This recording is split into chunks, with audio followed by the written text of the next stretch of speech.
España en cuestión de archivos ha sido y ha utilizado siempre una política restrictiva, negadora y cicatera. Y es más, ahora que estamos con una ley que supuestamente tenía que desbloquear todas estas cuestiones, la llamada Ley de Memoria Histórica 2007, sobre el tema de archivos, fue una ocasión perdida, porque entonces podían haber, para empezar, derogar un artículo que en España funciona y que es clave para estas cuestiones. Es la posibilidad de acceder a documentación una vez que hayan pasado un determinado número de años. En España está puesto en 50 años, que es un margen muy amplio. Es decir, en otros países como Francia se pueden desclasificar los materiales ya para ser consultados a partir de los 30 años. Pero es que además en el caso de España siempre prima el criterio de quien ha generado ese archivo, el decir si a pesar de haber pasado los 50 años pueden ser consultables o no pueden ser consultables esos materiales, lo cual que es una cuestión muy arbitraria, porque hace que, bueno, archivos de algunas zonas han sido ya desclasificados, sacado incluso de las cárceles donde estaban y pueden ser ya consultados en archivos, y en otras provincias esos mismos materiales siguen estando en cárceles y por lo tanto no son accesibles porque no están en un archivo. Y sobre todo está esta ley de plazos de 50 años, que es un plazo muy, muy amplio, y donde, insisto, siempre está el criterio de la persona responsable o las personas responsables de ese archivo para decir si se pueden consultar o no. Y siempre la actitud que han adoptado mayoritariamente es restrictiva, no facilitar. Porque estas cosas, ya digo, en el caso de Saturrarán, si lo sabemos, es que, bueno, esos niños muertos y esas mujeres muertas quedaron registradas en el registro del pueblo, en los libros de la parroquia, de defunciones. Pero si no, ese material de Saturrarán no lo hemos podido consultar o no se puede consultar hasta que esa documentación de la cárcel de Saturrarán, que estaba en la cárcel de Martutene, no se transfirió a un archivo que está situado en Oñati. Pero en otras provincias, por ejemplo Pamplona, siguen estando esos archivos en la cárcel, en la actual cárcel que han puesto en marcha, no se han llevado al Archivo General de Navarra y no son consultables. Y en muchas cárceles, por ejemplo, en muchas provincias siguen dependiendo de cárceles o de la Dirección General de Instituciones Penitenciarias, y donde la consulta no es fácil. Son siempre, tienes que solicitar de alguna persona concreta, tienes que estar vinculado a esta persona para que te den la documentación, o si no, tienen que haber pasado, lo que digo, 50 años, y además están en un estatus, la mayor parte, de materiales desordenados, que hace que cuando tú hagas la consulta igual sobre una determinada persona, consulten, no encuentren y te digan que no hay documentación. O sea, es toda una carrera de obstáculos que impide el conocimiento. Yo ahí me he encontrado siempre en las investigaciones con este tipo de... Al principio te chocaba, porque eso choca, eso dices. Cuando vas a una familia o a una casa y tal, y vas diciendo los antecedentes políticos de una persona de esa familia, y se quedan extrañados. O saben que tiene esos antecedentes, pero no saben igual la magnitud y la importancia que esa persona tuvo en tal corriente política y tal. Y te das cuenta que ahí no ha habido una transmisión política de esa biografía y de ese contexto, de esa situación. Hay otros que sí, que ves que están muy documentados o muy informados, me diría yo, sobre sus antepasados, antepasadas en este plano.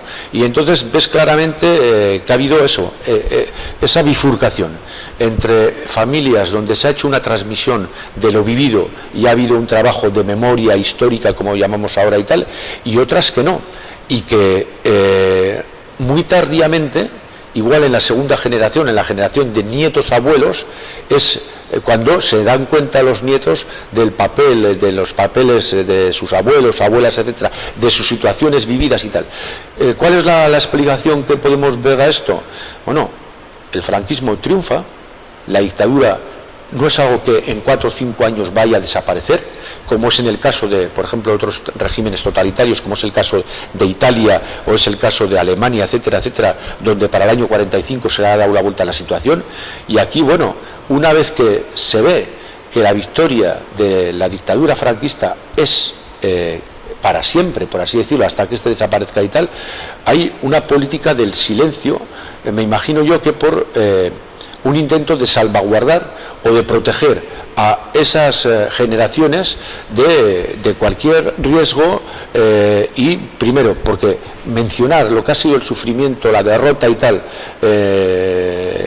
no conduce a darle la vuelta a la situación, puede traer su riesgo en el caso de que cuando una familia o unos miembros de una familia exteriorizan su vinculación a los sectores derrotados que aún pueden estar, que pueden seguir siendo perseguidos y tal, no se quiere correr el riesgo y se quiere apartar a esas nuevas generaciones de ese sentimiento de derrota, de sufrimiento.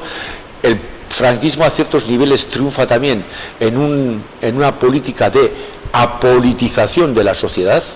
Y cómo se va a llevar todo al terreno de los deportes de masas, del fútbol, de espectáculos y de una subcultura de masas a través del cine de niño, de un cine al principio glosando el imperio, etcétera, estas cosas, y luego de ese cine landismo de los años 60 y tal, a una subcultura de masas que obvia toda la cuestión política, y a ese nivel también va a triunfar en determinados sectores, y eso lleva a una parte de la política. ¿Cuándo se recupera ese interés por la política? Cuando llega la transición. Pero cuando llega la transición también es curioso porque los sectores que debían haber reivindicado la recuperación de la memoria de la España perdedora, hay sectores de esos, o por lo menos la clase dirigente de esos grupos, que prefiere no hacer de esto un caballo de batalla y reivindicación, sino prefiere pasar página, como se dice, y es lo que ha ocurrido. Curiosamente en España, el rebrote de estos temas, de estas temáticas, de estas problemáticas, y recuperar y hacer que sean los nietos los que digan, decirnos qué ocurrió entonces, qué hizo nuestro abuelo, qué hizo nuestra abuela, qué sufrió nuestro abuelo, qué sufrió nuestra abuela, se da en el siglo XXI.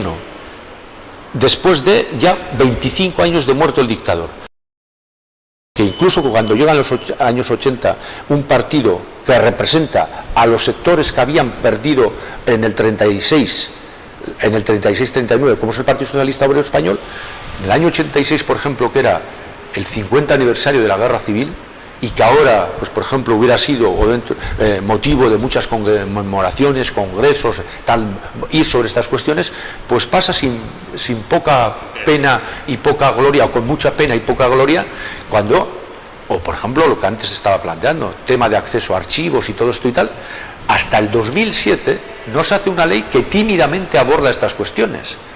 Y es lo que hace, por ejemplo, el tema de las fosas y los desaparecidos. Que España sea, junto creo que es a Camboya, el país del mundo con más desaparecidos.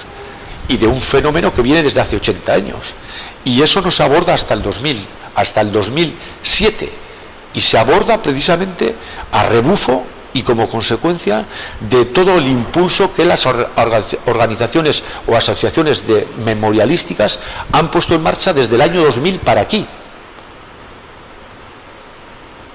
Pero no en aquellos años 80, donde también se hicieron muchas cosas, pero se hicieron precisamente por iniciativa de sectores populares, gente de los pueblos que cuando sabían que en tal sitio había unas personas enterradas, iban allí a desenterrarlas, pero sin ningún apoyo oficial, y las instituciones ni subvencionando, ni apoyando, ni etcétera, ni etcétera. El caso de Navarra es muy sintomático a este nivel. Hoy, 2016, es el primer año, la primera vez que el gobierno de Navarra, y estamos en democracia en teoría desde el año 78, ¿vale?, ha acudido, por ejemplo, a un desenterramiento de una fosa común. A los 80 años de producirse, o a los 78, porque fueron muertos del año 38, es la primera vez que aparece una institución pública a decir, os apoyamos, estamos dispuestos a financiar parte de los gastos de la excavadora, las pruebas de ADN, etcétera, etcétera. Hasta ahora han tenido siempre que ser iniciativa popular. Pero a lo que decía antes, de cara a archivos, todo esto, que esto está en manos de las instituciones, lo tienen muy fácil, puerta abierta, que se pueda investigar. Pero incluso aún así llegamos tarde, porque en el intervalo se han muerto, por ejemplo, viudas, hijos incluso, etcétera, etcétera, de aquella generación derrotada, a los cuales no se les podrá ir ahora diciendo, mira, esta es la historia, este es el final de la historia de tu aitá, de tu padre o de tu madre. fue encarcelada, tal, fue sacada de la cárcel, fue ejecutada en tal sitio, está enterrada en tal sitio, etcétera, etcétera. Y se le encarceló, se le procesó por esto, porque era de izquierda republicana, porque era del Partido Socialista Obrero Español, porque era Gudari. Se va abordando de forma creciente, se va abordando de forma creciente, pero yo pienso que es que está condicionado por lo que digo, lo que he dicho antes, o sea, por dos razones. Bueno, primero porque no se ha puesto el foco en estas cuestiones hasta muy tardíamente, y hablo muy tardíamente porque esto lo lógico es que se hubiera abordado ya una vez terminada la dictadura, haber exigido, haber reivindicado el acceso a archivos y haber trabajado de lleno. Y esto se ha venido haciendo pues fundamentalmente a partir de los años 90. Hubo investigaciones importantes en los años 80 y tal, pero en el campo de las mujeres vino más tarde. Pero en general es una problemática similar. Y segundo, hay tal cantidad de trabajo a hacer, hay tal tajo de trabajo a hacer, que haría falta equipos de investigadores. No valen, y han sido muy meritorios, si son los que han abierto o las que han abierto camino, ¿vale? Historiadores e historiadoras que han trabajado y han hecho los primeros surcos, ¿vale? Y han sido pioneros en los años 80 y han establecido, y podemos decir por eso, a nivel cualitativo tenemos un mapa de todo lo que ocurrió y cuáles son las características. Pero si ahora a ese mapa del sufrimiento, a ese mapa de la derrota, a ese mapa de la represión, etcétera, etcétera, le queremos poner nombres y apellidos y le podemos poner el perfil ya singularizado y en toda su dimensión, porque es que además hay otro factor. Normalmente lo que está ocurriendo es que está siendo mayor de lo que pensábamos y más grave de lo que pensábamos. Pongo un ejemplo. Navarra, hace 2 años, se va a desenterrar en una sima de la Sierra de Urbasa porque se sabía que allí había 3 personas enterradas y muertas. Abren y se encuentran con 12-13 cadáveres. ¡Pum! Campos de concentración. Yo trabajo el tema de la temática del exilio y en este caso concreto de los campos de concentración. Yo hice un libro en el 2007 sobre el campo de Gurs. Yo puse las fichas, los nombres y apellidos de 6.000 personas. Yo sigo trabajando durante estos años sobre esto. Primero, sé que son más, porque no todos los que estuvieron allí tienen la ficha. Y segundo, descubro que no solo allí, sino que en otros lugares de Francia, vascos, en este caso yo trabajo fundamentalmente sobre el exilio vasco y tal, el campo de Bram, el campo de Agde, el campo de Ribesaltes, ahí encuentro también a colectivos importantes. Quiero decir, San Cristóbal, en Pamplona también, la fortaleza está San Cristóbal. Todos habíamos oído hablar. Bueno, hoy es el día que, pocos años aquí, se ha sabido, por ejemplo, que allí había un cementerio con 131 personas enterradas.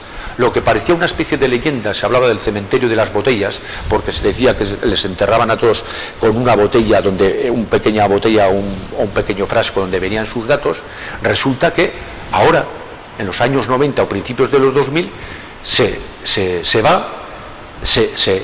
trabaja, se hace la excavación y aparece lo que parecía una leyenda, aparece eso, un croquis. Gracias a ese croquis se pudo saber, y ahí hay 131 personas enterradas. Y eso es lo que digo a líneas generales. El tema es que está resultando mayor y más grave de lo que suponíamos o se suponía, y eso a través de investigaciones. Pero esas investigaciones, como digo, en el campo de la mujer, por ejemplo, desde luego se están abordando, pero lo mismo que en el campo general, claro, exigiría para que sean fructíferas a corto plazo, no a largo plazo, no dentro de 2 siglos, equipos de investigadores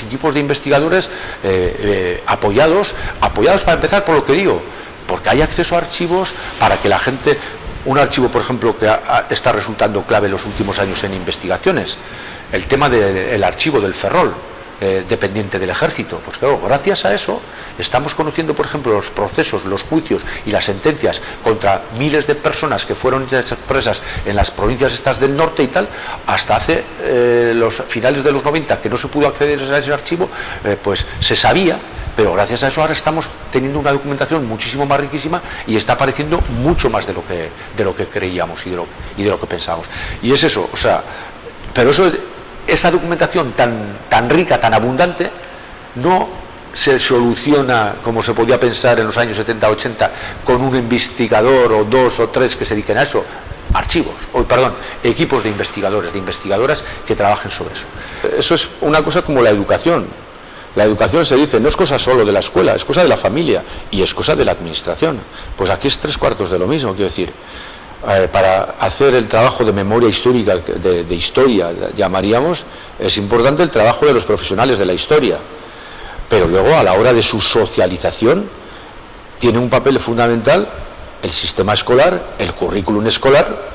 Claro, yo puedo hacer un trabajo, o podemos hacer un trabajo, por ejemplo, para ceñirnos a esta época, a la época República, Guerra Civil, Dictadura franquista, Transición, que son desde el año 31 hasta los años 80 del siglo pasado, por ejemplo. Vale, un trabajo de investigación histórica en el cual ya prácticamente, como digo, los parámetros, las líneas generales e incluso las líneas secundarias están ya bien divulgadas. Pero claro, en el marco escolar, si a esto se le concede en un curso de todo el currículum escolar de un joven o de una chica y tal, de sus 20 años antes de ir a la universidad, un curso en el cual va a tener 3 semanas un profesor, está claro y es evidente que queda cojo. De cara a la socialización, ahí entran en juego todos los vectores, pero cara a la producción histórica es lo que planteaba antes también, que la administración, con sus leyes, con sus reglamentos, además en las instituciones que ella controla, facilite el acceso de los historiadores a esos materiales, es algo clave. Pero luego, de cara a la socialización y a la divulgación, está el circuito escolar y el circuito mediático, por ejemplo, que controla la administración. Hoy es el día que, bueno, vete a saber, bueno, hay una serie, creo que se llama ahora Cuéntame, cómo pasó y tal, que en teoría es un trabajo de pseudohistoria y demás. Y bueno, y ha habido a veces también en los últimos años algunos trabajos de historia y demás, algunos programas de historia y demás, pero eso, bueno, se podía haber hecho desde hace mucho tiempo antes, y se puede hacer, y se aborda por parte de las televisiones, en el caso de aquí la Euskal Telebista y demás, hay programas de historia y demás. Ahí entran en juego, o sea, vectores que debieran ser confluyentes a la hora de producir el trabajo histórico y a la hora de luego socializarlo, de divulgarlo. Las sociedades memorialísticas, paradójicamente, por así decirlo, o curiosamente, son las que están yendo por delante y las que están más. La ley de memoria histórica, la de 2007, surgió porque había un movimiento memorialístico en España que era un auténtico movimiento social. En todas las provincias prácticamente, bueno, y hay algunas provincias, aquí en el País Vasco y tal, súper exuberante, con organizaciones de carácter local, etcétera, etcétera, con cualquier pueblo, por pequeño que sea, con su asociación memorialística, etcétera, etcétera. Y claro, había tal resurgir de todo esto a partir de los años 2000, con el tema de la famosa excavación de Priaranza del Bierzo, donde por primera vez Aranzadi en concreto hace una excavación con parámetros, diríamos, científicos de pruebas de ADN y demás, porque hasta entonces sí que se habían hecho excavaciones, sobre todo en los años 80, pero era sacar los restos, llevarlos a un cementerio y hacerles un enterramiento digno, y ahí se acababa la historia. Y con eso estaban contentos los del pueblo, de saber que ya no estaban en una cuneta o en un monte, sino que estaban en un cementerio con nombres y apellidos. Pero ahí no se sabía de quién eran los restos de cada quien. A partir de 2000, la famosa excavación de Priaranza del Bierzo, ¿vale? Donde ya se hacen ya con pruebas de ADN, se intenta identificar, etcétera, etcétera. Y hay un boom, resurgir, un rebrote de la memoria histórica, que ya parecía que pasado el aniversario del 86 del tablao, pues había caído otra vez en bajón, que obliga a que en el año del 2004, por ejemplo, sea un partido, creo que fue Esquerra Republicana de Cataluña, el que plantea en las Cortes, en el Parlamento español, el tema de hacer una ley de esto. Y el Partido Socialista, que era entonces el que estaba en el gobierno, era la época de Zapatero, dice que sí, y in extremis, en el año 2007, a punto de terminar la legislatura, se hace esa ley. Y esa ley va en ese sentido de esto, de hacer una especie de plataforma de apoyo para estas organizaciones memorialísticas que habían ido por delante, recogiendo algunas de las cuestiones, en otras, como digo, se queda muy corta, en el tema, por ejemplo, de archivos.